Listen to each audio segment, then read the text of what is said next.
Hello, Gwyn. Thank you for being able to interview.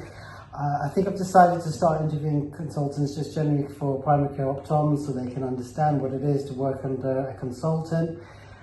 So is it okay if I ask a few questions regarding your profession? Of course, and it's a pleasure to be here. So first of all, just tell us a bit about yourself. How did you get into medical retina? Well, medical retina is by far the most useful and interesting branch of ophthalmology, of course, because we do a lot of good per unit time. We treat a lot of patients and we save a lot of sight. I would argue more than any other branch of ophthalmology, perhaps all the others put together. and we go into this to make a difference. And I feel that medical retina makes a big difference, a disproportionate difference, a very expensive difference. Very good. I have a lot of questions from primary care optoms. I think the main one is, why do we need to dilate all our anterior uveitis patients? This is the most important question of all, perhaps, and it has a very simple answer: not to miss anything at the back of the eye. Because uveitis can be split into 4 different categories: anterior uveitis, intermediate uveitis, posterior uveitis, and pan-uveitis. Of those, 2 main branches have anterior uveitis: a pan-uveitis, where the inflammation is everywhere, and an anterior uveitis. You cannot know whether something is just an anterior uveitis or a pan-uveitis without dilating and looking at the posterior segment. By far and away, the commonest reasons people get sued in uveitis is because a posterior cause of the uveitis, most notably acute retinal necrosis, has been missed, and then the patient has gone blind as a result. So I know, 99.9 times out of 100 it isn't an acute retinal necrosis, but the one time you don't dilate will be the one time that it is, and it'll be the one time you lose your license. But more importantly, the patient will become blind. Fine. And another most popular question everyone keeps asking me to ask you is, what makes a choroidal nevus suspicious? Again, this is a very important question. I mean, I'm not that you can see on the video, but I'm a freckly person, really, on my arm there. 8% of Caucasian people have nevi. It's a very, very common thing, and if we were to have to look at everybody with a nevus, we would be doing nothing except looking at nevi. In the same way the dermatologist, if they saw every single freckle, I would be going there myself. And my sister, my mother, my father, for reviews. So there are many different acronyms. The one that I use is too fine small ocular melanoma. What is that? But there are many others, and none are superior to others, really. 2 thickness. Fine. If it's greater than 2 millimeters of thickness, it's suspicious. Fine. Find fluid. Subretinal fluid, which you need an OCT to find, but then all of you guys have an OCT nowadays. Fine. Small, symptomatic. Are the patients symptomatic, or is it purely people get phosphenes, they get flashing lights, they get blurriness, or are they completely asymptomatic, which is usually the case? Fine. Small, ocular, orange pigment. Is there any orange pigment on the top? Drusen, of course, is good. It's not drusen, it's like a fuskin, that kind of thing. There's like orange pigment, that's a suspicious sign. 2 fine small ocular melanoma. Margin, M for margin. Does it touch the optic disc? It is said that if it does touch the optic disc, it is more suspicious. And that tends to be referred, there's a pathway within the Swansea Health Board for that. It doesn't need to be referred to eye casualty or? No. Please don't refer them to eye casualty. We have a special pigmented nevus clinic. Obviously, we're talking about suspicious nevi here. If you come across a barn door festering melanoma, then that's not a suspicious nevus, that is an actual melanoma. So we would trust you to send that in then, and we need to see them within 2 weeks, of course. So send that as an emergency to us, and we see them under the urgent suspected cancer scheme. That's different to suspected nevus or melanoma. Another question that everyone keeps asking is, having a high cert in medical retina, what difference would that make? Higher cert, there's a big difference. In the same way that A levels are very different to GCSEs, the higher cert is very different to the, well, it's not called the lower cert, just the cert, I guess, the prof cert. Mainly the need to see patients. You need to see, I think it is 250 patients. Obviously that comes with a huge level of commitment, and the more experience you have, the better you'll be at diagnosing things. Everything going on.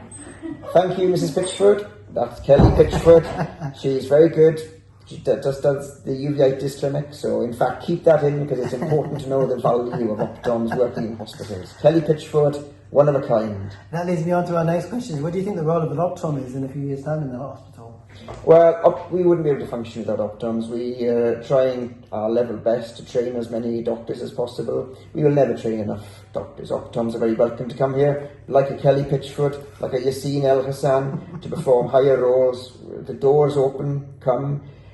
I would see the role of performing WGOS in the community, but also, equally importantly, if not more so, performing sessions in the hospital as well, not just getting the qualification and working in isolation. The greatest cause of incompetence, so it is said among doctors, is lone working. So likewise, a community of like-minded people sharing ideas, sharing diagnoses and discussing cases is the important thing about developing optoms. And if you were WGOS 4 inclined, which you should be, doing some sessions in the hospital every so often too. Right. I have another question is, what's the best way to see cells and flares in anterior uveitis? A lot of optoms find that difficult to see cells.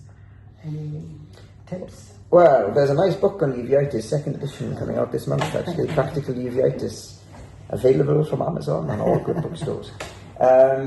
Actually, I don't think it's available in Waterstones either. It's quite niche, I guess, uveitis. So essentially, it's got instructions on how to do this.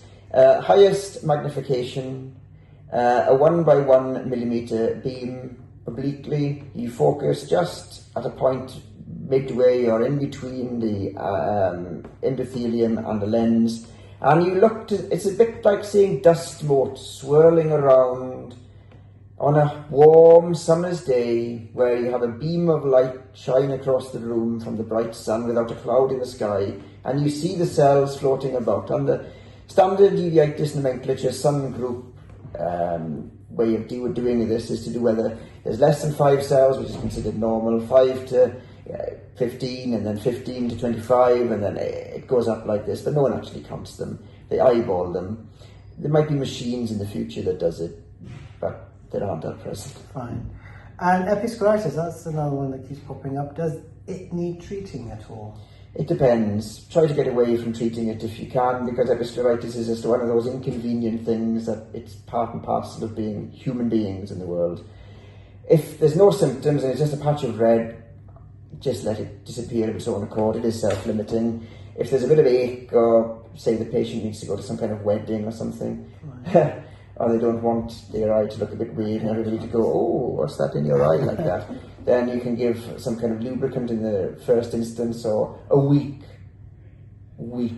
steroid for a limited time only. But the problem with a steroid at top is that people get used to it and are addicted to it. And then the scleritis, that's different. The phenylephrine doesn't blanch it like it would with episcleritis, and it can form a risk to sight. Boring pain, keeping people awake at night is the classical thing.